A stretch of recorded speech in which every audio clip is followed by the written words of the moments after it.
Hello and welcome to Akathisia Stories, a podcast co-production of MIST and Studio C. MIST, the Medication-Induced Suicide Prevention and Education Foundation in memory of Stuart Dolan, is a unique, nonprofit organization dedicated to honoring the memory of Stuart and other victims of akathisia by raising awareness and educating the public about the dangers of akathisia. MIST aims to ensure that people suffering from akathisia's symptoms are accurately diagnosed so that needless deaths are prevented. The foundation advocates truth in disclosure, honesty in reporting, and legitimate drug trials.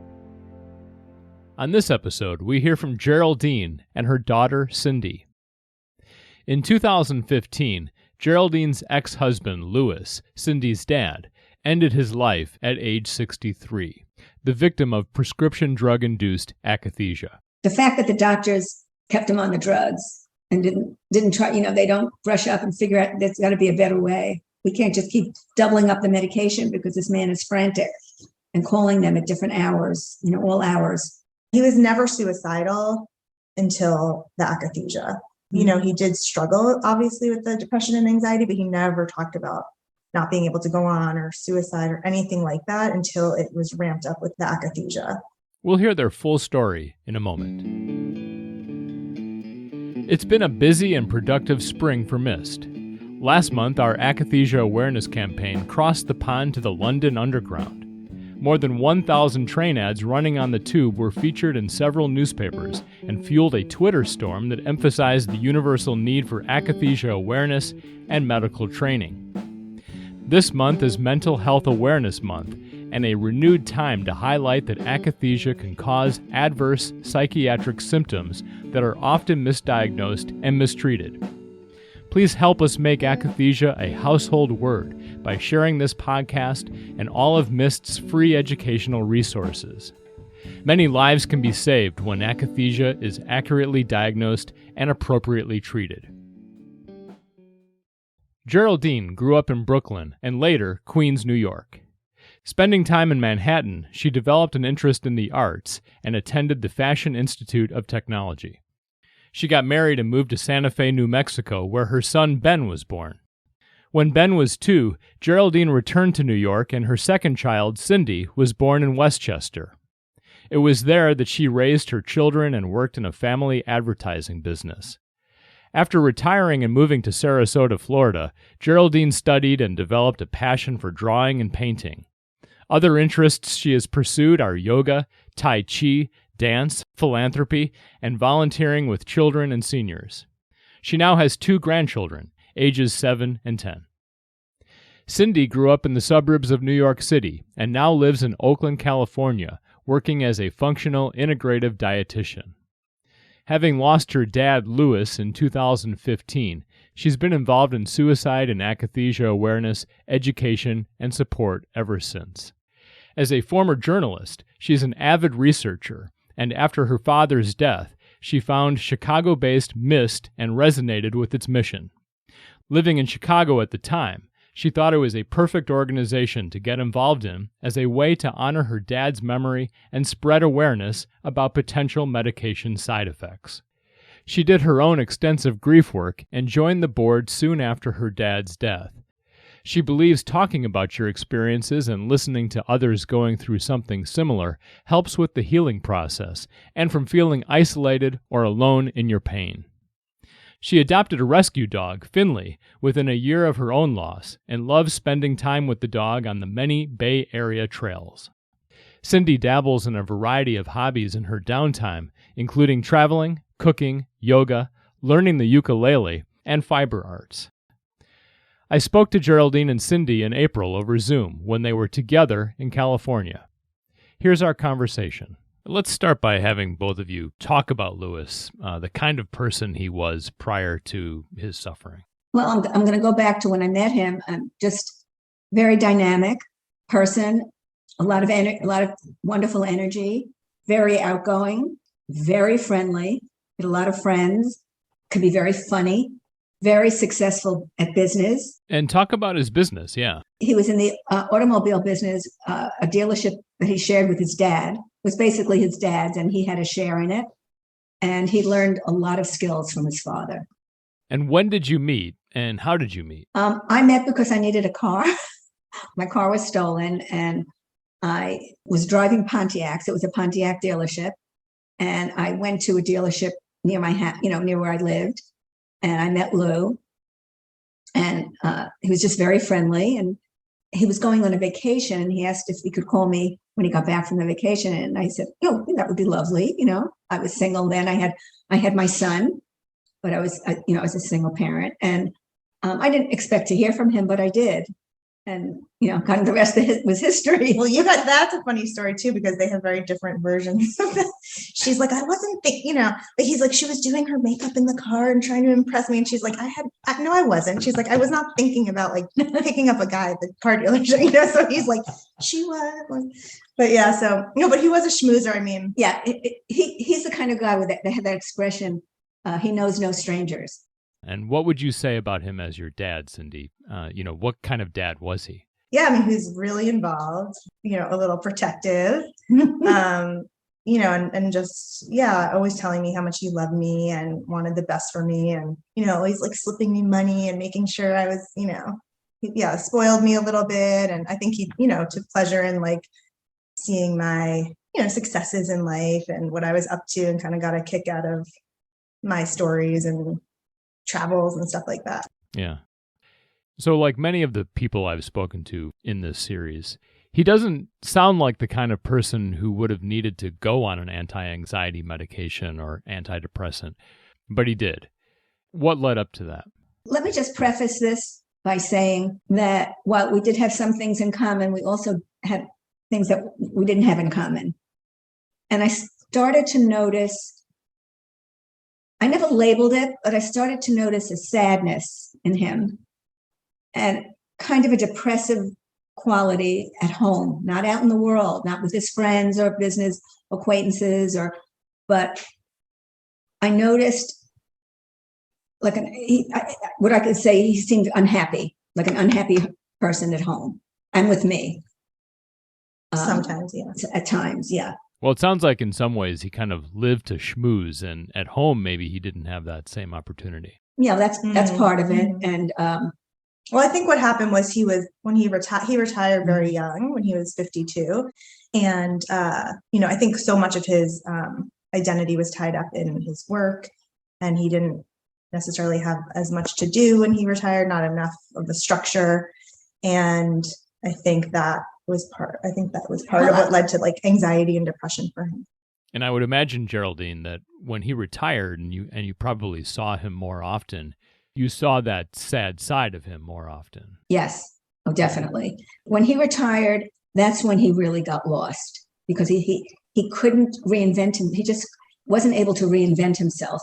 And did you sense a lot of this too, Cindy? There was an underlying, some maybe a low-level depression. And so did he make the decision then to see a psychiatrist, or how did that happen that he went on a prescription? Well, we were in Florida, and I guess he was getting deeper in sort of a depression and anxiety, and he just didn't know what to do with himself, and it was getting worse and worse, and sort of really ballooned into something I never saw with him.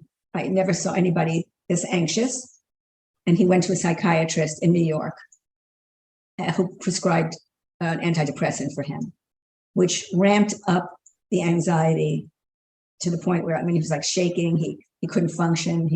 It was really a nightmarish thing. But the anxiety had come into play before he went on the medication. Yes, it did. And then the medication just amplified it. It amplified it, yes. Yeah, so he was on the medication, and I thought he should get off of it. And the doctor said, you won't make it. If you get off this medication, you're not going to make it. You're not going to live. And he stayed on it it took about, I think, 6 weeks for the medication to kick in, where he, got back to a healthier mental state. So it did start to work for him. It did work. Or it seemed to work, yeah. It seemed to work. Okay, so after about 6 weeks, he started to normalize. Yes. And the medication seemed to be doing what you hoped it would. So then what happened? He stayed on it for quite a while, Meaning years? Years, I think. And he was doing he was doing well. We've been reading a lot of articles about not to, you don't have to stay on a medication. Once it's working, you can start tapering off, which he eventually did. And he seemed to be holding okay until there was an incident, like his mother got very, very sick, ramped up the stress terribly. And I think he also was diagnosed possibly with an eye problem then. And I think there's a lot of fear. And I saw the signs of the depression and anxiety coming on the whole time he was alive. It was on and off for 10 years. Depression, anxiety, getting better. Then another incident comes, especially a health incident comes along, another depression and anxiety. And basically it's almost, you can't really function when you're in it. It's like a different person. It's like he was like a different. Yeah, because he was very, again, like dynamic, and he was the person who did, like the finances with, between the two of them, and a lot of like fixing up, with technology. He was very tech savvy and, fixing things around the house and stuff like that. But when he was sort of under this, influence and depressed or anxious, kind of mode, he stopped functioning. He couldn't really do those things. He was like confused. We get kind of confused and overwhelmed, needy, scared. It was like, oh my God, who is this? This is, he had such a strong aura, a strong, tough, very tough. That's what my son says. Oh, he'll be fine, Mom, because he's so tough. Well, I'm trying to get a sense for, he had what you're describing as kind of like a natural state of anxiety. He took medication that made things better. He would taper off. He would go back on it. Things were happening in his life that were unsettling him.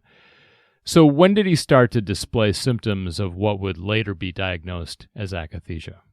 I think it was, he was given Seroquel.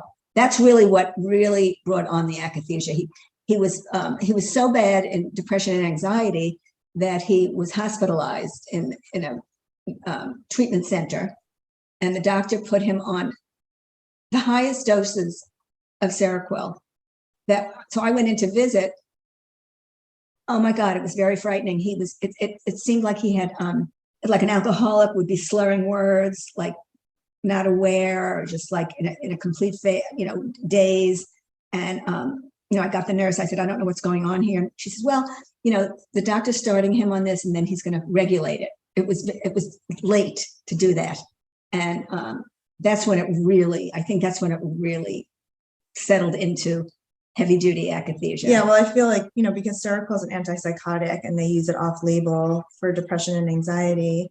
And I think it's so potent, so strong. And I think it was too much for him. Yeah, and Lou's brain couldn't handle these drugs.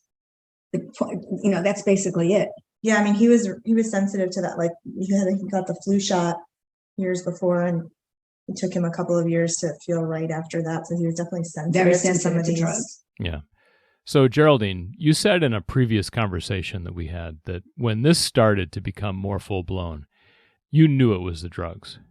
Intuitively, I definitely knew it was the drugs. I mean, to see a man who was vital in a state where he was, so you knew it was, drug related, heavy duty drug related, and he never should have been in that state. I mean, it was like,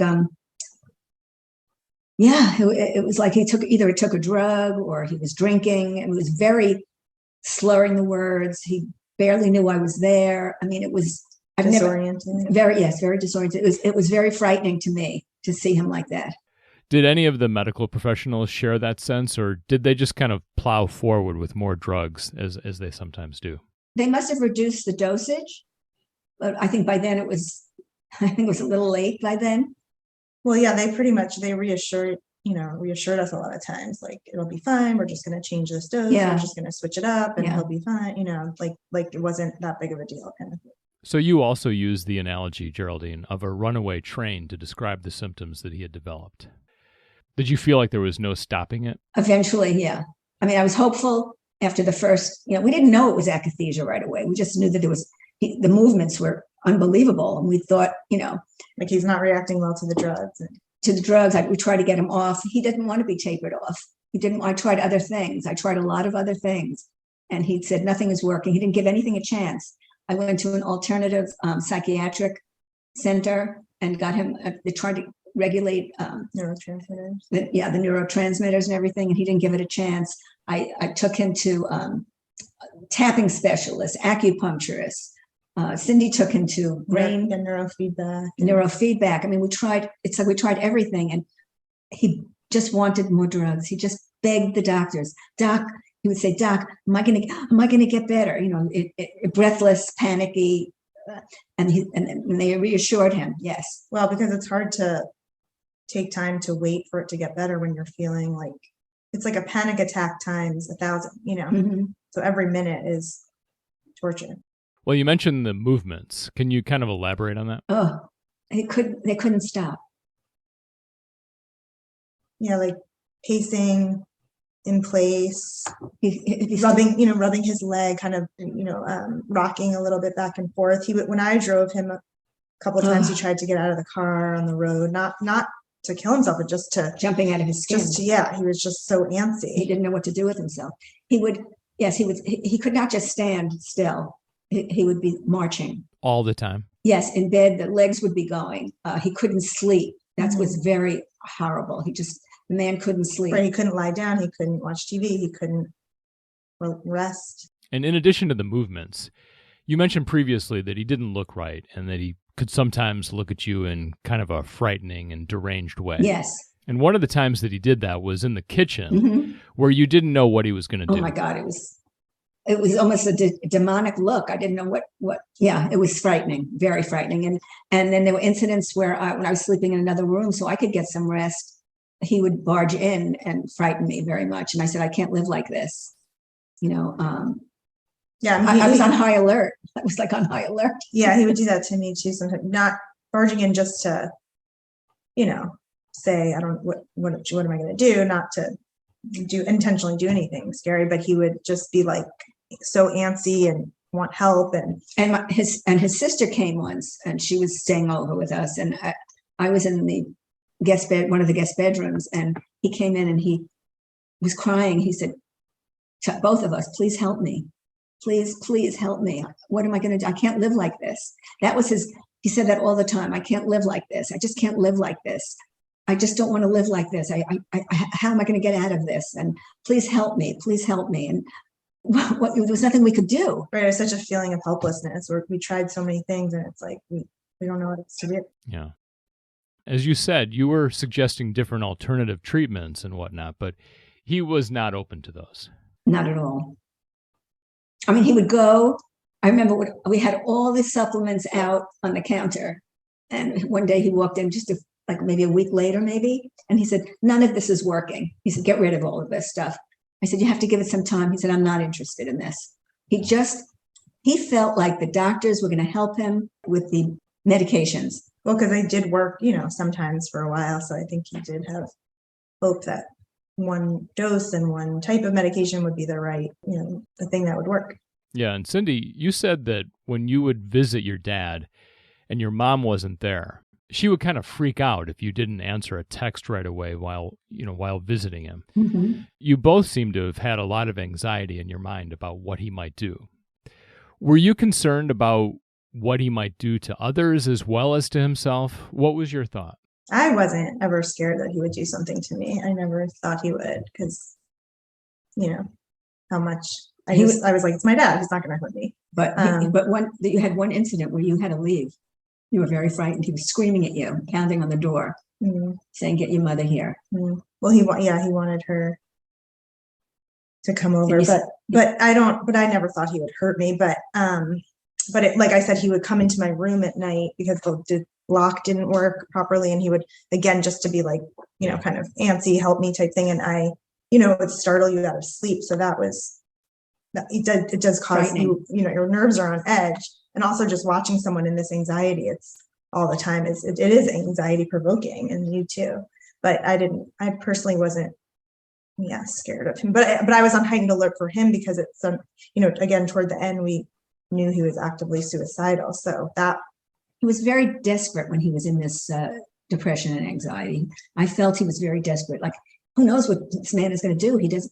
He's out of control mentally. He's out of control mentally, is really what it was. Well, and he had, so over this, toward the end of the 10 years, he had 3 different, the third attempt was the final attempt, but he had 2 attempts and then the final suicide. So we did know over the last few years, he, sometimes was suicidal. We could tell when he would say, like, I can't live like this. And so they had actually, like, toward the very end, 2 years before he died, they had separated and divorced. So I went there. The last 6 weeks, he had an attempt.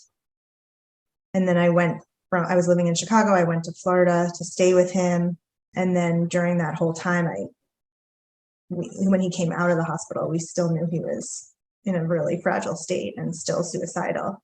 So that's when I was, we hired caregivers to be there. And it's like, there was nothing more I could do. He wouldn't listen to me. Her health was being affected. I was going downhill and I felt like he was taking me with him. And I said, it's him or me, and I'm not going to make it. And his therapist, Cindy wasn't there, I think, then, but she said, we have to let your daughter know what state you're in and what you look like. I mean, I look like I was probably 25, 30 years older. Yeah, well, I found a picture of her after my dad had died from that time. And I was like, whoa, she looked really sick, unwell. I mean, it took, every ounce of strength to try to help him, to do everything I could. I mean, I dragged him everywhere, and I used to massage his legs at night. He had phone sessions with people that we thought maybe could help him. You didn't totally abandon the situation. I mean, she was still helping out. There were a lot of caregivers that were taking care of him. And there were times where he was doing a little better. The last episode where he wasn't doing well, he went on Zyprexa, and it helped him for a while, but he was sort of, in a way, like a zombie. Yeah, but it was kind of flatlined. Yeah. When things wear off, it's bad. And I was thinking, too, that, Cindy, you were seeing him with much less frequency because you were only occasionally visiting. Over time, as things were getting worse, what were your impressions about, how your dad looked and how he was acting? Did you have a moment where you thought, what happened to my dad? Or was it more of an incremental thing? Well, yeah, I mean, when he was in these states, I did think that, like, yeah, it's pretty shocking to see, again, this strong, my strong dad who I would go to for, to tell me what to do in life, and like depended on him, in a lot of ways. And then he was like, would become this sort of, helpless, like more like childlike. But then again, he would sort of kind of sometimes pull out of it. And then I was like, okay, great. Like maybe he's going to be okay. And that's behind us. I mean, I was aware that once you have a suicide attempt, you're higher risk for having more in the future. But when you're watching someone, okay, he's kind of pulling out of it, he's getting back to things, like you're hopeful, maybe he'll be okay. Yeah. It's like a lot of trial and error, which, people with akathisia don't have time to really wait and see how it works. Well, and it sounds like it would have been hard to sort out what was sort of the naturally occurring anxiety and what was being compounded by these drugs. What were your thoughts about that at the time, Cindy? Your mom said that she had a sense that it was the drugs, but what were you thinking on that topic? Did you have a sense that these drugs are killing my dad, or? I think so. I think when we talked about it and she wanted him off the drugs, I was, on board with that idea. Like I thought, if we could kind of detox him from that and kind of start from scratch, that would be a good thing. And I had read also that a lot of people who have depression and anxiety, sometimes if you just don't intervene, it can kind of ride itself out. So I often wonder about that. Like if he had never gone on medication, would he have sort of, struggled a little bit, but been able to pull out of it versus this was, a permanent situation, because he was never suicidal until the akathisia. Like he's, he did struggle obviously with the depression and anxiety, but he never talked about not being able to go on or suicide or anything like that until it was ramped up with the akathisia. So I do wonder, maybe he would have struggled, but then kind of come out of it. So I did think, it was a good idea to try to get off the medications. I mean, the suffering that a person has with akathisia is very hard to describe to anybody. It's amazing that he lasted as long as he did. We say that, I mean, how does a person live like that? Go on and on and on, or on and off, feeling that way. That's why I do feel like at the core, he didn't want to die. He wanted to live, because some people die within days of getting on a medication. He lived for years on and off like this and struggling. And I think he tried to hold on. But yeah, and another thing is that today we're hearing more and more research about brains being tested for medication, especially antidepressant. And I think I listened to a podcast. They said there's three things that will happen. A person will respond to medication well. Another person would be like Lewis, who absolutely, the drugs are horrific, or the drugs will have no effect. There are people who go on Lexapro here and there when they feel anxious, and they're fine. For Lewis, it was, unfortunately, it's not suicide. Yeah. Or murder, not suicide. Murder. Yeah. The fact that the doctors kept him on the drugs and didn't try, they don't brush up and figure out there's got to be a better way. We can't just keep doubling up the medication because this man is frantic and calling them at different hours, all hours. It was a 10-year struggle, on and off, on and off. And, when you start on a journey like this as a family, we knew so little about mental health. Really, basically nothing. I knew nothing about it. Cindy didn't know very much about it. We didn't know about depression and anxiety. We didn't know about akathisia. We didn't know about the drugs involved. So it's a learning curve too. You want to trust the doctors. I mean, they're trained. You're hopeful. Yeah. You don't expect a person to get on these drugs and get worse. That's for sure. That's not the outcome. And it's too bad he wasn't more intuitive in saying, I can't stay on this stuff. This is making me worse. Also, as a functional medicine practitioner myself, I believe strongly in functional medicine. So I think finding a functional medicine doctor who specializes in mental health would be really important, because they're usually on top of, the latest research, and they're more in-depth testing a lot of times, and they're looking at the root cause of what's going on. So, for example, sometimes a thyroid issue can mimic bipolar disorder symptoms. So they might, be looking at other systems in the body, how other organs are working, and might have, different answers. Yeah. And this is really the first time in all of the interviews that I've done that this has come up, but it's interesting to think about the impact of diet.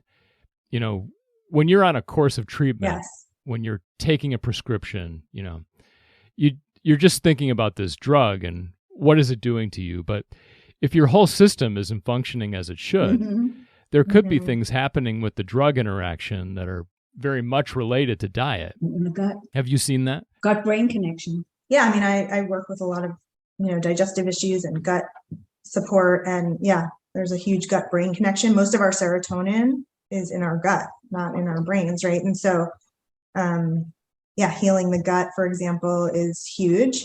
And then certain foods can be, high sensitivities. Some people have specific food sensitivities. And then, again, looking at like thyroid and, other hormones, and just there's lots of things to consider, heavy metal toxicity. So thinking about these other considerations, with an experienced practitioner, I think could be really important. Yeah. And you mentioned that your dad had a very sort of Western orientation towards medicine and the field of medicine. Would you say he also had a very Western diet? Yeah.